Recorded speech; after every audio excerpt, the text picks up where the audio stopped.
میرے آقا کریم علیہ الصلوۃ والسلام نے ارشاد فرمایا، اللہ رب العالمین جل وعلا شانہ نے میرے امت کے روزے داروں کو 5 خصوصی انعامات جو ہیں وہ عطا فرمائے ہیں، جو پہلی قوموں کو نہیں دیے گئے، جو پہلی قوموں کو نہیں دیے گئے، صرف اور صرف میری امت کو عطا کیے گئے ہیں وہ 5 انعام۔ وہ 5 انعام کیا ہیں؟ میرے آقا کریم علیہ الصلوۃ والسلام نے ارشاد فرمایا کہ جب روزہ دار روزہ رکھتا ہے، پہلا انعام یہ ہے کہ فَمِ الصَّائِمِ أَطْيَبُ عِندَ اللَّهِ مِنْ رِيحِ الْمِسْكِ، پہلا انعام روزے دار کے منہ کی بدبو ہے، جو اللہ رب العالمین کو مشک و عنبر سے زیادہ محبوب ہے۔ یہ پہلا انعام ہے، کیونکہ حالت روزے کے اندر انسان کھاتا پیتا نہیں ہے، تو اس کے معدے سے ایسی ہیٹ پیدا ہوتی ہے جس کی وجہ سے اس کے روزے دار کے منہ میں بدبو پیدا ہوتی ہے۔ اگر ہم اسی روزے کی حالت میں، اب تو موسم جو ہے وہ ماشاءاللہ اتنا گرم نہیں ہے، جب گرمیوں کے روزے ہوتے ہیں تو اس وقت روزے دار کے منہ سے جو ہے وہ بدبو زیادہ آتی ہے، تو وہ بدبو بھی ہم جب ہمارے ناک میں پڑتی ہے تو ہم اکتاہٹ محسوس کرتے ہیں، لیکن یہ خوشبو جو ہے خدائے ذوالجلال کو بہت محبوب ہے، بہت پسند ہے۔ اور پھر میرے آقا کریم علیہ الصلوۃ والسلام نے ارشاد فرمایا کہ دوسرا انعام وَتَسْتَغْفِرْ لَهُمُ الْحَيَّانُ حَتَّى يُفْطِرُوا، کہ روزے دار کے لیے دریاؤں کی مچھلیاں بھی توبہ استغفار کرتی ہیں، افطاری تک روزے دار کے لیے سمندر کی مچھلیاں، حیوانات، جتنے جانور ہیں وہ روزے دار کے لیے توبہ استغفار کرتے ہیں، دعا کرتے ہیں۔ اور پھر تیسرا وَزُيِّنُ اللَّهُ عَزَّ وَجَلَّ كُلُّ يَوْمٍ جَنَّةٌ، روزے دار کے لیے روزانہ جنت کو مزین کر دیا جاتا ہے، جنت کو سجا دیا جاتا ہے۔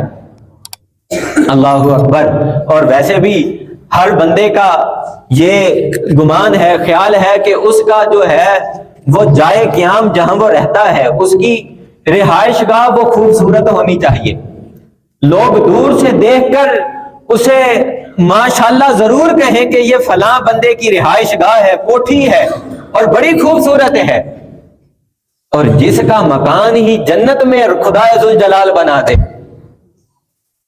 اس کی شان، اس کی فضیلت کا عالم کیا ہوگا؟ اللہ اکبر۔ اور یہ ایک پچھلے سال سے لے کر اس سال تک، اور اس سال سے لے کر آئندہ سال تک جنت کو روزے داروں کے لیے مزین کر دیا جاتا ہے، سجا دیا جاتا ہے۔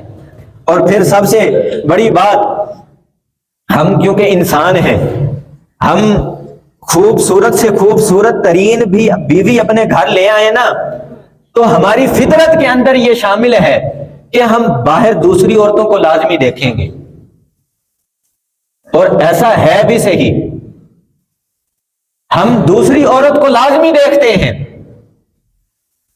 فرمایا کہ روزے داروں کے لیے جو حوریں ہیں، حوریں وہ ہیں، اور وہ کیا حوریں دعا کرتی ہیں کہ اے اللہ جو روزے دار ہیں ان کو ہماری آنکھوں کی ٹھنڈک بنا دے۔ حدیث مبارکہ کے الفاظ ہیں، بہقی شریف کی حدیث ہے، جو جنت کی حوریں ہیں وہ خدائے ذوالجلال سے یہ دعا کرتی ہیں کہ اے اللہ وہ روزے دار جو تیرے روزے رکھتے ہیں انہیں ہمارا شوہر بنا دے، ان کے ذریعے ہماری آنکھوں کو ٹھنڈک عطا فرما، اور ہماری آنکھوں کے ذریعے ان کو ٹھنڈک عطا فرما۔ ہر شخص یہ چاہتا ہے کہ نہیں چاہتا کہ اس کی جو گھر والی ہے وہ ایک حور ہو، سج سور کے رہے، اچھا لباس پہن کر رہے۔ اللہ اکبر۔ اور پھر میرے آقا کریم علیہ الصلوۃ والسلام نے ارشاد فرمایا وَتُسَوِّدُ فِيهِ مَرَادَةُ الشَّيَاطِينِ، تیسرا انعام میرے آقا نے روزے داروں کے لیے جو بیان فرمایا وہ یہ کہ اللہ رب العالمین جل وعلا شانہ اس ماہ مبارک کے اندر شیاطین کو قید کر لیتا ہے، جکڑ دیا جاتا ہے شیاطین کو۔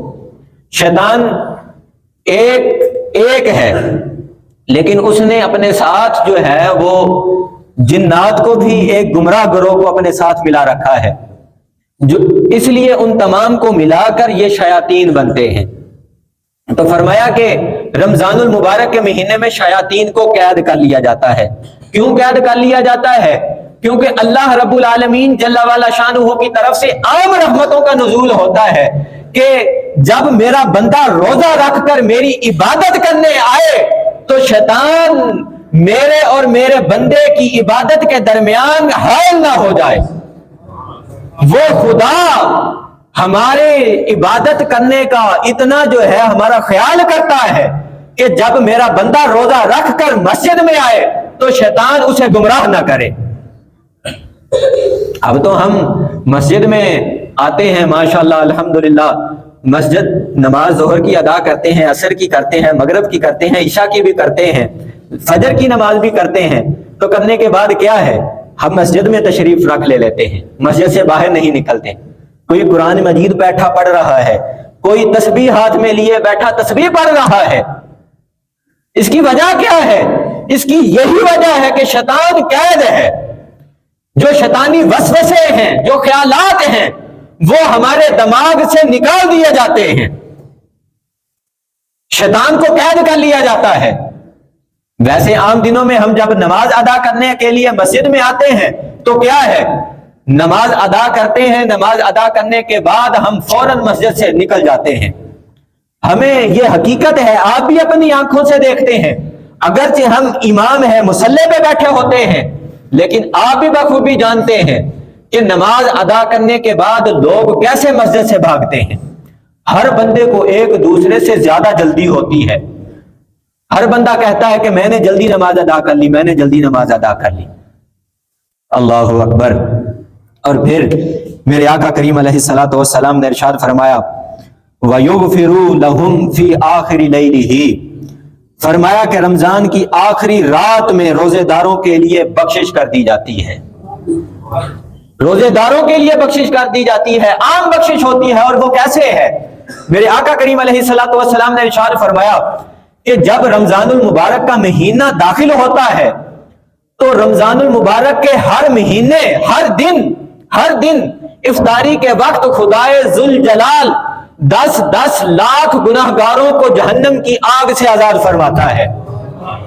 اور جب رمضان المبارک کا جمعہ آتا ہے تو جمعۃ المبارک کی ہر گھڑی، ہر ساتھ اللہ رب العالمین 10 لاکھ گناہگاروں کو جہنم کی آگ سے آزاد فرما دیتا ہے۔ فرمایا کہ جب رمضان المبارک کی آخری رات ہوتی ہے، جتنے اللہ رب العالمین نے سارے رمضان میں اپنے گناہگاروں کو جہنم کی آگ سے آزاد فرمایا تھا، اتنے ہی رمضان المبارک کی آخری رات آزاد فرما دیتا ہے۔ آپ خود اندازہ کر لیں کہ 10 لاکھ ہر افطاری کے وقت اور 10 لاکھ گناہگار ہر جمعے کی ہر ساتھ میں اللہ تعالیٰ گناہگاروں کو جہنم کی آگ سے آزاد فرماتا ہے۔ تو پھر رمضان المبارک کے آخری رات میں وہ کتنے لوگ ہوں گے جنہیں اللہ رب العالمین جہنم کی آگ سے آزاد فرمائے گا۔ اللہ اکبر۔ یہ اللہ رب العالمین جل وعلا شانہ کی طرف سے انعامات ہیں۔ ہم انعامات اپنے گاہکوں کو دیتے ہیں، سیل لگاتے ہیں، وہ تو رب ذوالجلال ہے، اس کی سیل اور اس کا جو کاروبار ہے اپنے بندوں کے ساتھ، وہ تو کہتا ہے کہ میرے بندوں تم آؤ، میری بارگاہ میں آؤ، مجھ سے مانگو میں تمہیں عطا کروں گا۔ اور ایک ہم غافل ہیں جو اپنی دنیا میں مگن رہتے ہیں،